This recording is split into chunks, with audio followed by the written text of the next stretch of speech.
바울은 신라와 함께 2차 선교 여행을 시작하면서 소아시아 지역을 가고 싶었지만 하나님께서 그 길을 막으셨고 유럽으로 발걸음을 옮기게 하셨습니다. 유럽으로 가기 전에 바울과 신라는 루스드라에서 디모데를 만나고 디모데로 하여금 이 선교 여행에 합류하도록 만들었습니다. 이 빌립보를 거쳐서 데살로니가 베레아까지 이제 복음을 전하게 되었는데 그곳에서 그들은 귀신을 쫓고 복음의 메시지를 강력하게 전했습니다. 이 말씀을 들었던 많은 사람들이 주님께 돌아온 역사가 있었고 여러분 그것을 보고 있던 시기하고 있던 유대인들이 결국 어떻게 합니까? 바울을 죽이겠다고 베레아까지 쫓아왔던 것을 보게 됩니다. 이 일이 얼마나 급하게 이루어졌는지 지난 시간에 보았는데 베레아에 있는 믿음의 형제들이 바울을 한국까지 피신시켰던 것을 보게 됩니다.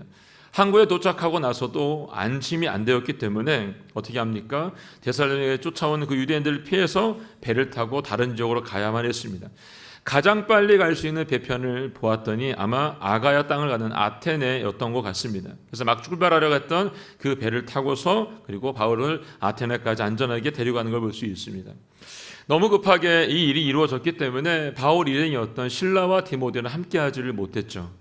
바울이 급하게 배를 타고 왔더니 아테네는 베레아에서 320km 떨어져 있는 곳이었습니다. 아마 배를 타고서도 당시 나흘 정도를 가야 되는 거리였던 것으로 알고 있습니다. 바울이 도착했던 아테네는 헬라 신화의 지혜와 전쟁의 여신이었던 아테나 여신의 유래로 지어진 이름입니다. 그래서 지혜와 전쟁의 여신이었던 아테나를 수호하는 이 도시였기 때문에 그 도시를 아테네라고 정했던 것입니다.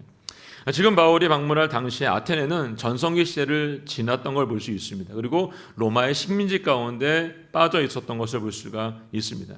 그럼에도 불구하고 위대한 철학자였던 소크라테스와 플라톤, 아리스토텔레스와 같은 그런 사람들이 본거지였던 것을 볼 수 있습니다. 또 유네스코 세계유산 1호였던 파르테논 신전이 건축된 익스두누아스와 또 파르테논 신전과 제우스신을 조각했던 페이다이스의 조향이기도 합니다. 그곳이. 이들의 예술과 작품, 이 사상은 수세기가 지나서 바울이 살고 있던 그 시대에도 많은 사람들에게 영향을 주었던 것을 볼 수가 있습니다. 로마에서 정치적인 영향을 행사할 수는 없었지만 여러분 여전히 그들이 가지고 있는 인문학, 철학, 예술, 역사적인 이런 명성들은 그대로 남아 있었다는 것이죠. 그래서 당시의 지성인들이라고 하면 이 아테네에 꼭 한 번은 가고 싶었던 것을 볼 수 있습니다. 아마 바울도 태어나면서부터 헬라어로 고등교육을 받고 있었기 때문에 이 문화에 익숙했을 것이고 그도 역시 이 아테네에 대한 동경심을 가지고 있었을 것입니다. 그런데 지금 그가 원해서 아테네까지는 오지 않았습니다. 예수를 만나기 전에 꼭 한번 가고 싶었던 아테네에 지금을 도착했습니다. 바울의 마음이 어땠을까 여러분? 아마 그는 매우 흥분이 됐을 거라고 생각합니다. 그가 원해서 배를 타고 오진 않았지만 와서 보니까 아테네인 거죠. 아테네에 도착했던 바울의 눈에 가장 먼저 보인 건 뭘까요 여러분? 아마도 아크로폴리스 언덕 위에 있었던 파르테논 신전이었을 것입니다. 지금은 직경 1.9m, 지금 사진에 나오는데요. 1.9m, 높이가 10.4m에 달하는 46개의 거대한 돌기둥으로 이루어져 있고 그리고 들보들만 일부 남아있는 걸 볼 수가 있습니다. 바울 당시 파르테논 신전은 완전한 모습을 갖추고 있었기 때문에 그 모습이 얼마나 웅장했는지를 충분히 저 것을 보면서도 우리가 이해할 수 있을 것 같습니다. 이곳에 도착했던 이 바울이 이제 그곳에서 하게 되는 일들을 나누고 됩니다. 16절 말씀 함께 보겠습니다. 16절 말씀 시작. 아테네에서 그들을 기다리는 동안 바울은 그 도시가 우상으로 가득 찬 것을 보고 매우 격분했습니다. 아멘. 아테네에 도착한 바울은 자신을 여기까지 안내해준 믿음의 형제들에게 베레에 돌아가서 실라와 디모데를 속히 이곳으로 보내달라고 부탁하고 헤어집니다. 그리고 실라와 디모데가 아테네로 돌아오기까지는 아마 8일 이상, 10일 이상의 거리에 있었기 때문에 그 기간 동안 바울은 자기가 그렇게 보고 싶었던 소문으로만 들었던 아테네를 돌아보기 시작을 합니다. 그런데 그가 아테네에 도착해서 가장 먼저 보았던 파르테논 신전만 거기 있었던 게 아닙니다, 여러분. 아테나케 신전과 아테나 여신의 조각상이 있었고 아테나 제단이 있었고 수도 없이 많은 제단과 우상들이 있었습니다. 아크로폴리스 남쪽에 가게 되면 수용 인원이 1만 7천 명에 달하는 디오니소스 극장이 있었고, 여러분 동남쪽에는 제우스 신전이 있었습니다. 제우스 신전의 기둥은 104개로 이루어져 있어서 당시 그리스에서 가장 큰 신전이었다라고 말합니다. 이외에 아테네는 크고 작은 신전들이 여러 개 있었다는 거죠. 바울 당시 아테네에만 무려 2만 5천 개에서 3만 개의 우상이 있었다라고 기록되어 있습니다. 이것을 본 바울은 여러분 그것에 경이롭고 그리고 그것의 위험에 압도당한 것이 아니라 오늘 본문에 보니까 이렇게 말하고 있습니다. 그 도시가 우상으로 가득 찬 것을 보고 격분했다라고 기록하고 있습니다. 화가 난 거죠, 여러분. 여기 격분했다는 헬라어 파록시네토는 여러분 발작적인 분노를 일으켰다라는 뜻을 가지고 있습니다.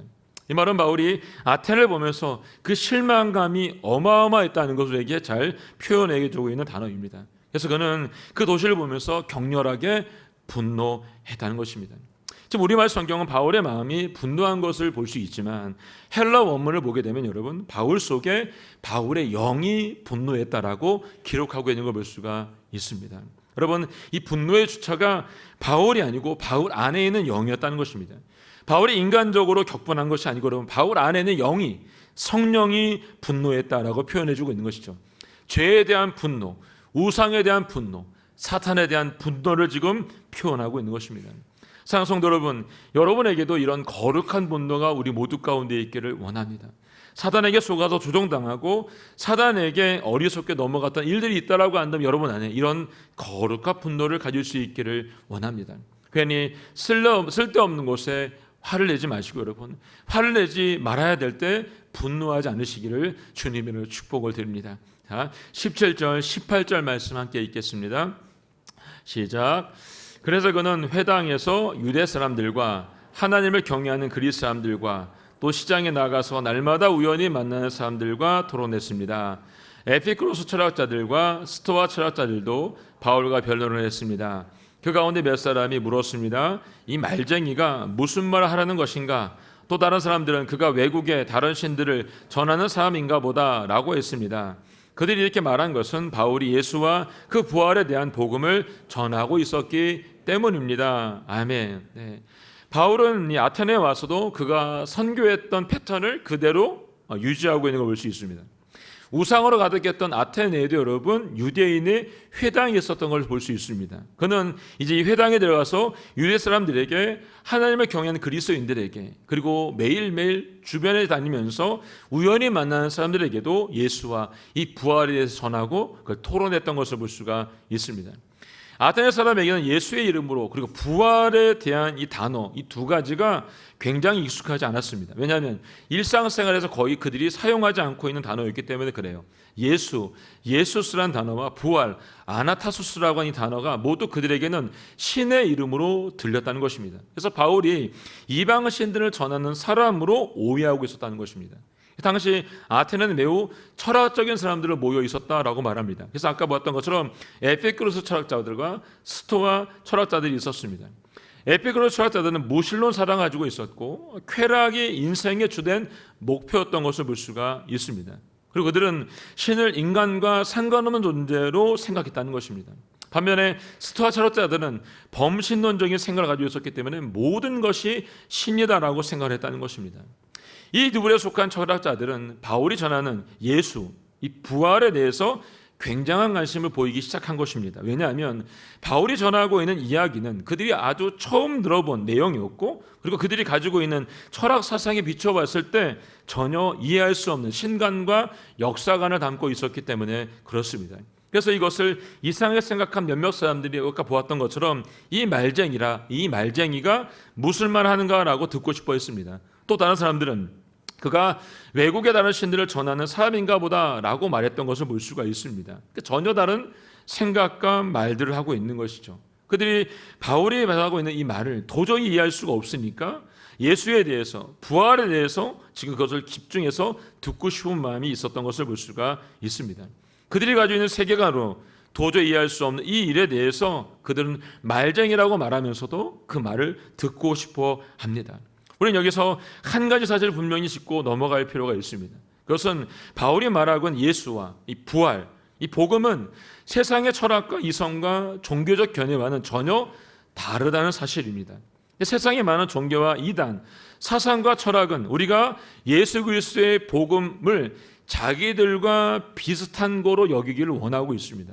그래서 이렇게 그럴듯하게 말하죠. 여러분 절대 속지 마세요. 너희의 종교에만 구원이 있는 것이 아니고 모든 종교에, 모든 사상과 철학에도 구원이 있다라고 말하자는 것입니다. 그냥 같이 어떻게 한번 가보자는 거죠, 여러분. 그래서 서로 존중해주고 서로 비슷하게 나가자라고 말하고 있습니다. 이것을 기독교에게 요구하고 있는 세상의 사항인 걸 볼 수 있습니다. 이것이 지금 우리가 살고 있는 세상에 말하고 있는 종교 통합자들이 말하고 있는 내용입니다. 사랑하는 성도 여러분, 절도 이 말에 속지 마시기 바랍니다. 바울은 로마서 10장 13절 말씀에 이렇게 말씀했죠. 함께 읽어볼까요? 시작. 주의 이름을 부르는 사람은 누구든지 구원을 받을 것이다. 아멘. 여러분. 누가는 사도행전 4장 12절에서 이렇게 말하고 있어요. 읽어볼까요? 시작. 예수 외에 다른 어느 누구에게서도 구원을 받을 수 없습니다. 하나님께서는 하늘 아래 우리가 구원받을 만한 다른 이름을 우리에게 주신 일이 없기 때문입니다. 아멘. 예수님의 이름을 부르는 사람만 구원을 받을 수 있고, 여러분, 하나님께 분명히 예수의 이름 외에 다른 어떤 이름으로도 구원받을 수 있는 이름을 주지 않았다라고 분명히 말씀해 주었습니다. 기독교는 여러분 선을 행하는 종교가 아닙니다. 기독교는 사회 발전을 위해, 사회 유익을 위해서 존재하는 종교도 아닙니다. 여러분, 기독교는 죽고 사는 문제가 반드시 예수님을 통해서만 이루어지는 참 종교라는 것입니다. 그래서 믿는 그리스도인들이 세상에 사는 것은 참으로 힘들고 어려울 수밖에 없습니다. 왜? 세상과 반대로 살아야 될 때가 더 많기 때문에 그렇습니다. 세상과 같이 살아서는 이 길을 갈 수 없다는 것입니다. 그래서 예수님께서 마태복음 7장 13절 14절 말씀에 분명히 말씀하셨죠. 제가 읽어드릴게요.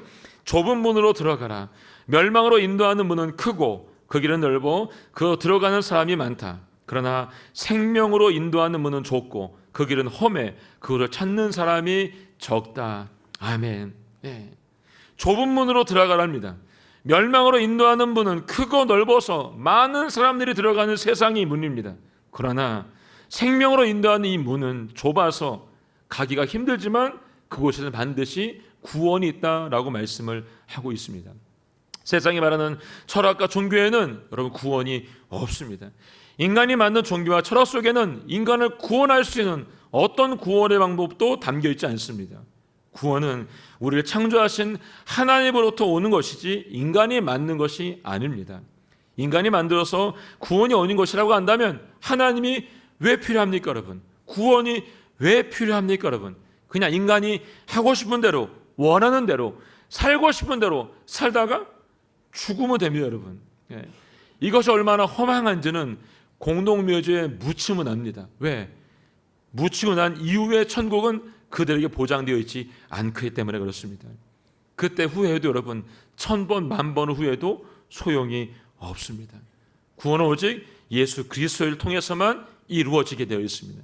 구원은 우리가 믿는 기독교에만 있다는 것을 여러분 아시기 바랍니다. 19절부터 21절까지 말씀 함께 읽겠습니다. 시작. 그때 그들은 바울을 붙들어 아레오바고 광장으로 데려가 말했습니다. 당신이 소개하고 있는 이 새로운 가르침에 대해 우리가 알 수 있겠습니까? 당신이 우리 교회에 생소한 것들을 전하니 우리가 그 뜻을 좀 알고 싶습니다. 모든 아테네 사람들과 거기에 사는 외국 사람들은 보다 새로운 것을 말하거나 듣는 일에 시간을 쏟던 사람들이었습니다. 아멘. 이제 바울과 논쟁을 하고 있던 사람들이 바울 어디로 데리고 가냐면 아레오바고 광장으로 데려갑니다. 이 아레오바고는 아크로폴리스 서북쪽에 위치해 있는 큰 바위 언덕인 걸 볼 수 있습니다. 저기 있는데 너무 커서 잘 안 보이시죠? 중앙에 있는 저게 지금 아크로폴리스 안에는 아레오바고 광장입니다, 여러분. 초창기 여러분 이 장소는 여러분 아테네 초창기에는 귀족들이 회의했던 장소로 썼던 것을 볼 수가 있습니다. 그리고 아테네가 로마의 정복을 당하고 난 이후에는 작은 회의 장소로 썼던 걸 볼 수가 있습니다. 재판과 입법을 주관하는 의회의 모임들이 여기에서 이루어졌던 걸 볼 수가 있습니다. 그래서 그곳에서 사람들이 논쟁을 하고 토론을 하는 장소로 쓰였던 것을 볼 수가 있습니다. 이 언덕의 중앙에 또 이런 게 있어요. 아레오바고 입구에 들어가게 되면 바울의 설교문이 담겨져 있는 동판이 있습니다. 한번 볼까요? 이겁니다, 여러분. 언덕 입구에 있습니다. 거기에 오늘 저희가 읽었던 이제 이후에 바울이 이제 이 아테네 사람들에게 전해던 복음의 메시지, 사도행전 17장 22절로 31절 말씀이 저기 기록되어 있는 것을 볼 수가 있습니다. 지금 논쟁을 하던 사도 바울, 그 바울이 아레오바고에 간 이유는 여러분 법정에 서기 위해서 간 것이 아니고 여러분 그들이 여러분 당신이 소개하고 있는 새로운 가르침에 대해서 우리가 알고 싶으니까, 당신이 말하고 있는 생소한 이 말을 우리가 뜻을 알고 싶으니까 우리에게 알려달라고 이곳에 데리고 온 것입니다. 자, 21절 말씀 되게 읽어보겠습니다. 모든 아테네 사람들과 거기에 사는 외국 사람들은 보다 새로운 것을 말하거나 듣는 일에 시간을 쏟던 사람들이었습니다 라고 말하고 있습니다. 한번 줄을 쳐볼까요? 모든 아테네 사람들, 모든 사람이에요. 모든 아테네 몇 명의 사람들이 아니라 모든 사람들입니다. 그리고 거기에 보면 외국 사람들이 있어요. 외국 사람들, 아테네 사람만 아니라 거기 와 있는 외국 사람들도 거기 있는 겁니다. 또 시간을 쏟았다라고 말하고 있습니다. 시간을 쏟아서 이야기를 들었다라고 말하고, 줄 쳐보세요 여러분. 당시 아테네 사람들은 모든 새로운 것을 말하거나 듣는 일에 어떻게 했냐면 시간을 다 쏟았다는 것입니다. 그리고 그들만 아니라 그곳에 살고 있던 외국 사람들조차도 그것에 다 시간을 쏟고 있었다라고 말하고 있습니다. 이들의 공통점이 있는데 그건 뭐냐면 새로운 것과 이상한 것에 관심이 많았다는 것입니다. 이 말은 무엇인가를 배우기 위해서 진리를 찾아 나선 것이 아니고 여러분 새롭고 이상한 것에 관심이 많았다는 이야기입니다. 특별히 아테네 사람들은 새로운 것을 찾아서 따라다녔기 때문에 금방 어떻게 합니까? 식상해버리면 버리는 사람들이었습니다. 그래서 BC 5세기에 장군이자 정치가였던 크레온은 아테네 사람들에서 이렇게 비판했어요. 소위 새로운 것이라고만 하면 가장 잘 속아 넘어가는 사람들이라고 비판하고 탄식했던 걸 볼 수가 있습니다. 그렇다면 이들이 지금 복음을 듣고 있는데 이들의 기질이 피정상적인 사람이었기 때문에 여러분 이 복음을 들을 때 새로운 거니까 아마 금방 듣고 싶어 했을 것입니다. 그렇지만 이 복음도 시간이 지나면 낡은 것이기 때문에 분명히 버릴 사람이었다는 것입니다. 지금 바울 아레오바고 광장에 데리고 온 이들은 여러분 상식이나 이성으로 도저히 부활을 받아들일 수 없었습니다. 하지만 바울이 말하는 예수도 부활도 처음 듣는 새로운 단어였기 때문에 어떻게 해요? 그 주제에 대해서 알고 싶은 마음이 그들에게 있었다는 것입니다. 이들이 정말로 원했던 것은 여러분 그저 자신들의 지적인 호기심과 그리고 지적인 허영심을 채우는데 시간을 쏟고 있는 게 다입니다. 여러분 뭔가를 새롭게 발견해서 진리를 찾기 원해서 간 것이 아니고 여러분 한마디로 유행에 민감한 사람인 걸 볼 수가 있는 것이죠. 각 나라들마다 여러분 대도시에 가면 젊은이들이 많이 모여진 이유가 중에 하나가 이런 이유이죠. 새로운 유행을 따라가거나 새로운 디자인, 새로운 옷, 새로운 언어들에 빠지게 되는 걸 볼 수 있습니다. 이런 모습이 지금 우리가 살고 있는 지금의 현실인 걸 또 볼 수가 있죠. 아이들이고 어른이고 할 것 없이 진리에는 관심이 없고 새로운 것, 누가 무엇을 샀는지, 누가 무엇에 대해서 관심이 있는지, 뭐가 새롭게 나왔는지에 대해서 더 관심을 가지고 살아가는 세상이 지금 우리가 살고 있는 세상입니다. 그래서 아모스 선지자가 아모스 8장 11절 말씀에 이렇게 말하고 있지 않습니까? 읽어볼까요? 시작. 주 여호와께서 하신 말씀이다. 보라 그날이 곧 올 것이다. 내가 땅을 심하게 줄이게 할 것인데 먹을 것이 없어서 줄이는 것이 아니고 물이 없어 목마른 것이 아니다. 여호와의 말씀을 듣지 못해 굶주리고 목마를 것이다. 아멘. 너희가 목이 마르고 배고프게 될 것인데 이유는 여호와의 말씀을 듣지 못해서 굶주리고 목마르게 될 것이다 라고 말씀해주고 있습니다. 여러분 예수님을 신문했던 본디오 빌라도도 요한복음 18장 38절 말씀에 진리가 무엇이냐고 예수님께 물어봤습니다. 진리이신 예수님을 그 앞에 두고 진리가 뭐냐고 물어봤다는 것입니다. 무엇인지 새롭게 말하면 그것이 모든 사람에게 유익을 주고 모든 사람을 새롭게 바꾸어 줍니까? 그렇지 않습니다. 여러분 사람을 바르게 세우는 것은 새로운 것이 아니고 여러분 언제나 진리 안에 있는 것입니다. 바울은 새로운 것을 듣기 원하는 아테네 사람들에게 이 기회를 놓치지 않게 하기 위해서 복음을 그들에게 심어주게 됩니다. 자, 22절 말씀 함께 보겠습니다. 22절 말씀 시작. 그러자 바울이 아레오바고 광장 가운데 서서 말했습니다. 아테네 시민들이여, 내가 보니 여러분은 여러모로 매우 종교적인 사람들입니다. 아멘. 이제 바울이 아레오바고 광장에 서서 중앙에 서서 이제 말을 하는데 첫 마디가 이래요. 아테네 시민들이여, 내가 보니 여러분은 여러모로 매우 종교적인 사람들입니다라고 말하고 있습니다. 바울이 지금 비교해서 말하는 겁니다. 아테네 시민들과 다른 도시의 시민들과 비교해 봤을 때 아테네 시민들이 더 종교적이라는 것을 알려주고 있는 것입니다. 이 말을 들었던 아테네 시민은 어땠을까 여러분? 기분이 매우 좋았을 것 같습니다. 왜냐하면 바울이 지금 자신들을 볼 때 물질적이거나 종교적인 사람으로 보지 않고 정신적, 영적인 사람으로 봐주었기 때문에 그렇습니다. 바울은 고린도서 9장 19절 23절 말씀에서 말한 것처럼 지금 아테네 사람들에게 맞춰진 맞춤 전도의 기법을 쓰고 있는 것이죠. 고린도서 9장 19절 20절 말씀, 23절 말씀 함께 한번 읽어보도록 하겠습니다. 시작. 내가 모든 사람에 대해 자유로우나 스스로 모든 사람에게 종이 됐습니다. 내가 더 많은 사람을 얻기 위해서입니다. 유대 사람들에게 내가 유대 사람처럼 된 것은 유대 사람을 얻기 위해서입니다.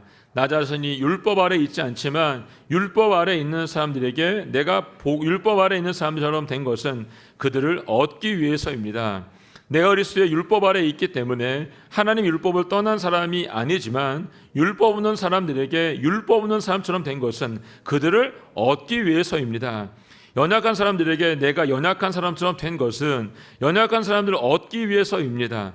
내가 여러 사람에게 여러 모양이 된 것은 어떻게든 몇 사람이라도 더 구원하기 위함입니다. 내가 복음을 위해 이 모든 일을 하고 있습니다. 그것은 내가 복음이 주는 복에 참여하기 위함입니다. 아멘. 네. 바울이 뭐라고 말합니까? 19절에 더 많은 사람 얻기 위해서라고 말하고 있습니다. 유대인에게는 유대인의 방법으로 얘기하고 있다는 것이죠. 내가 율법 아래 있는 사람이 아니지만 율법이 있는 사람에게는 그들을 얻기 위해서 그 방법을 쓰고 있다는 것입니다. 율법이 없는 사람에게는 율법이 없는 사람처럼 그 방법을 쓰고 있다라고 말하고 있습니다. 연약한 사람에게는 연약한 사람을 되기 위해서 얻기 위해서 자가 연약한 자가 된다라고 말하고 있습니다.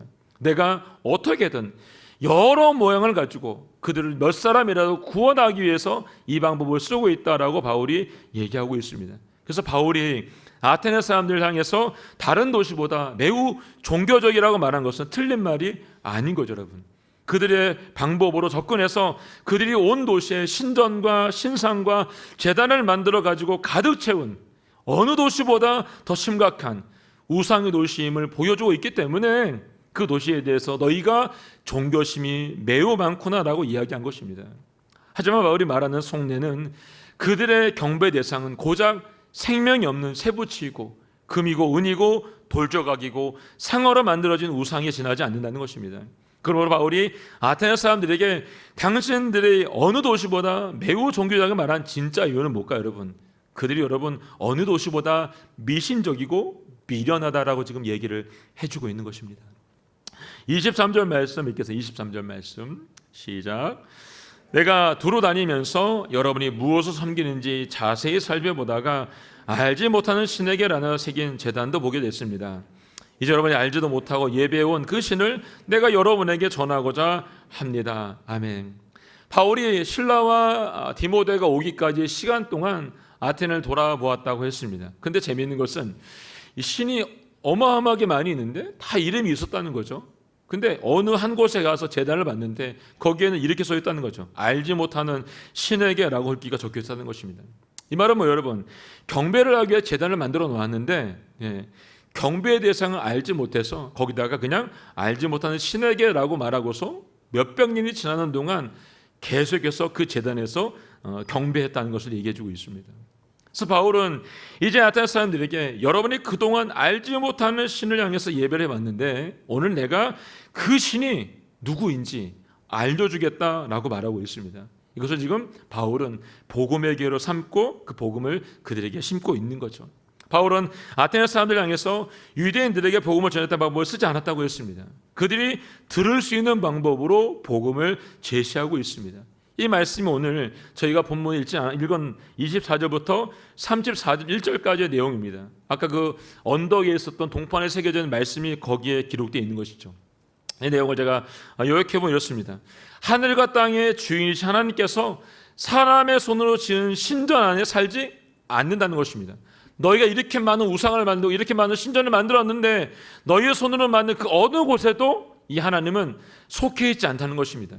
사람에 의해서 만들어지고 사람의 손에 의해 섬기고 있는 그 우상들과 달리 하나님은 스스로 계신 분이고 그 자신을 통해서 너희에게 생명도 주시고 호흡도 주시고 그 모든 것들을 만들어 주신 분이라고 말씀해 주고 있는 것입니다. 그리고 하나님께서는 아담 한 사람으로부터 모든 민족을 만들어서 온 땅에 살게 만들어 주시고 각 나라들마다 역사와 연대를 미리 정하여 주시고 주관해 주신 분이라고 지금 이야기해 주고 있는 것입니다.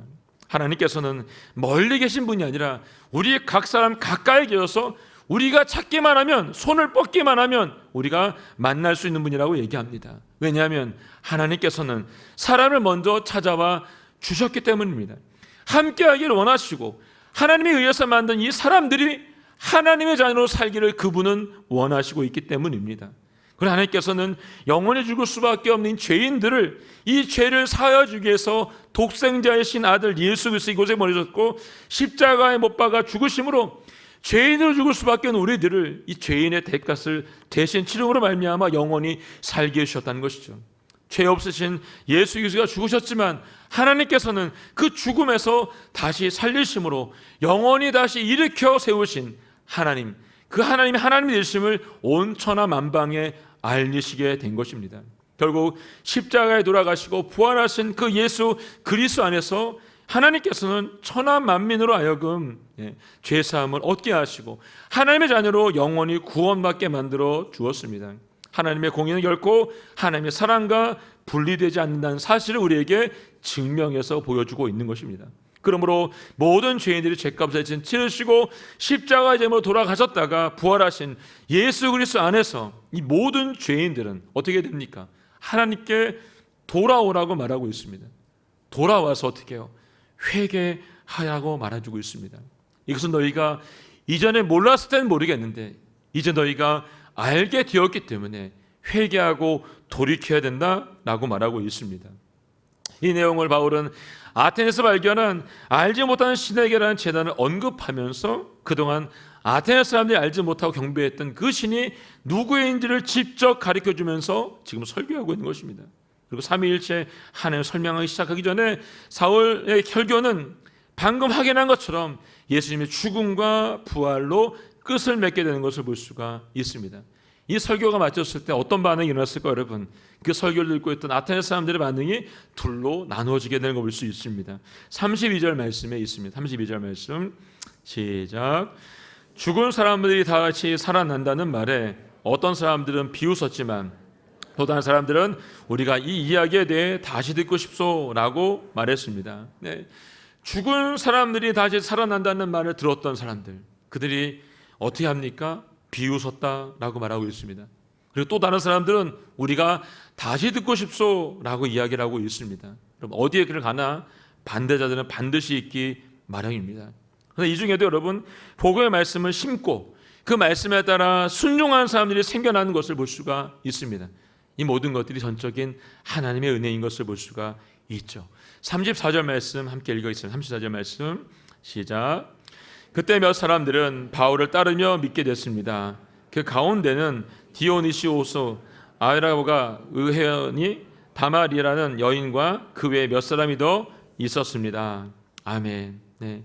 하나님께서 아테네에서도 바울이 설교하게 만드셨고 그곳까지 올 수 있도록 만들어 주었습니다. 그 모든 일들이 갑자기 이루어진 일입니다.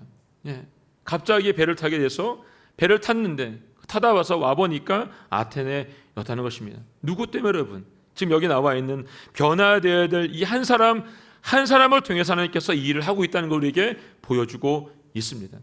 하나님의 일은 아무나 알 수 있는 것이 없습니다. 바울은 그 일행을 통해서 소아시아 지역이 아닌 유럽 땅에 그들을 보내셔서 전적으로 주님이 말씀하신 그 인도하심을 지금 받게 하고 있는 걸 볼 수가 있습니다.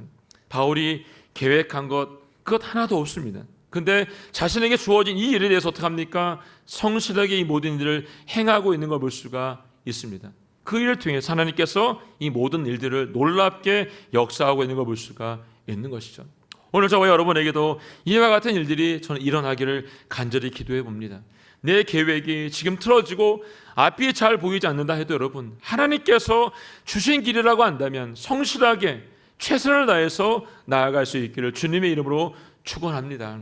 이 길이 힘들고 어렵다고 그냥 거기 머물러 있지 마시고 여러분 한번 해보시기 바랍니다.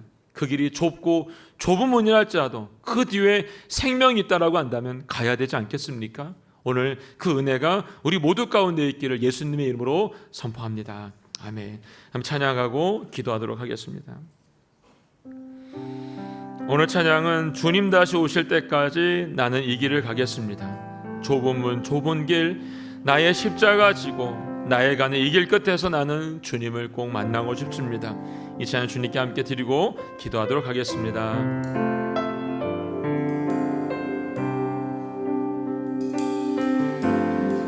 주님 다시 오실 때까지 나는 이 길을 가리라. 좁은 문, 좁은 길, 나의 십자가 지고 나의 가는 이 길 끝에서 나는 주님을 보리라. 영광의 내 주님 나를 맞아주시니 주님 다시 오실 때까지 나는 일어나 달려가리라. 주의 영광 온 땅 덮을 때 나는 일어나 노래하리. 내 사모하는 주님 온 세상 부르시라. 내 사모하는 주님 영광의 왕이 내 사모하는 주님 내 사모하는 주님 온 세상 부르시라. 내 사모하는 주님 영광의 왕이 주님 다시 오실 때까지 나는 일어나 달려가리라. 주의 영광 온 땅 덮을 때 나는 일어나 노래하리. 내 사모하는 주님 온 세상 부르시라.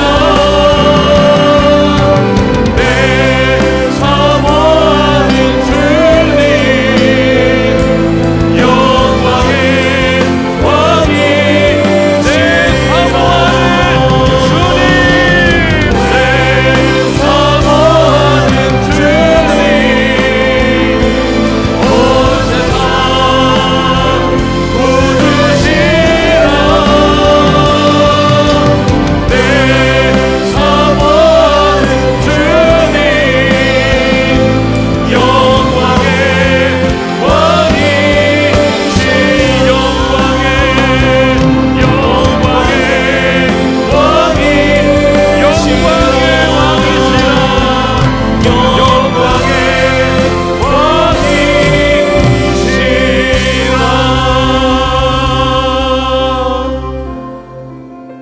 왕이시라. 하나님 아버지, 오늘도 바울이 걸어간 그 걸음 한 걸음 한 걸음을 봅니다. 빌립보에서 데살로니가에서 베레아에서 아데네까지 이르는 여정 가운데 바울이 스스로 걸은 것은 하나도 없습니다. 그가 원해서 간 길도 아니고 그가 원해서 간 장소도 아니었습니다. 죽음을 넘어서야 되고 돌을 맞아야 되고 사람들로부터 고소를 당해야 되고 욕을 받으며 멸시와 천대를 받는 자리였습니다. 그럼에도 불구하고 그는 주님이 다시 오실 그날까지 이 길을 멈추지 않고 걸어갔습니다. 그 길이 좁아도, 그 길이 여러분 좁은 길이라 할지라도, 좁은 문이라 할지라도 그의 십자가 가지고 따라갔던 것을 보게 됩니다. 오늘 우리 가운데 이와 같은 일들이 일어나기를 원합니다. 주님, 우리에게도 좁은 문이 있고 좁은 길이 있습니다. 앞이 보이지 않아 캄캄합니다.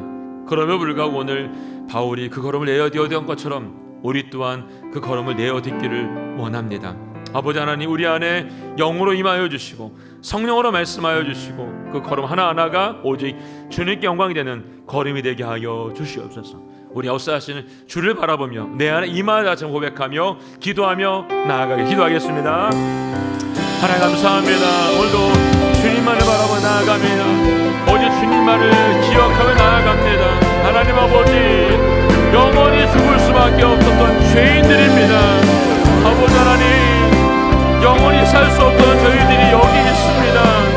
하나님, 우리 걸음 하나하나가 주님께 영광이 되며 주님께 소망이 되며 주님께 능력이 되기를 원합니다. 하나님 아버지, 좁은 문, 좁은 길을 할지라도 걸어가겠습니다. 아버지 하나님, 충성스럽게 나아가겠습니다. 순종하며 걸어가겠습니다. 아버지 하나님, 그 길이 아버지 하나님 보이지 않는다 할지라도 주님과 함께 걸어가므로 우리 안에 있는 영적인 부흥이 날 수 있도록 아버지 도와주시고 인도하여 주시옵소서. 주님 다시 오실 그날까지 이 걸음을 쉬지 않고 얻겠사오니 아버지 붙잡아 주시고 인도하여 주시옵소서. 사모하는 주님, 사모하는 주님, 내가 주님만을 바라보니 아버지 임자하여 주시옵소서. 감사합니다. 하나님 감사합니다. 바울이 걸어갔던 그 한 걸음 한 걸음 좁은 문, 좁은 길이었지만 그 길이 생명의 길이었고 살 길이었습니다. 하나님 아버지, 우리에게 보여져 있는 넓은 길, 세상의 길, 사람들이 말하는 그런 길이 아니라 오늘 주님이 걸어가라고 말씀하신 그 좁은 문, 좁은 길 가운데 들어가기를 소원합니다. 그래서 하나님 아버지, 진정한 구원, 진정한 생명이 우리 가운데 부어진 역사가 일어나게 하여 주시기를 원합니다. 그래서 하나님 아버지, 오늘 바울이 걸어갔던 그 길을 통해서 십자가의 사랑을 배울 수 있도록 도와주시고 영광의 그 주님이 우리 가운데 임하시는 것을 경험하게 하여 주시옵소서. 우리가 사모하는 그 주님이 온 세상의 구주가 되며 온 세상의 주인 되는 그날까지 그 걸음을 쉬지 않으시고 걸으실 것이오니 우리 또한 그 걸음을 함께 걸어갈 수 있도록 도와주시옵소서. 오늘도 주님만을 바라보는 모든 백성들이 주님과 함께 살 수 있는 소망 또한 허락하여 주시옵소서. 감사와 찬양을 주님께 드리며 예수님의 이름으로 기도하였습니다. 아멘.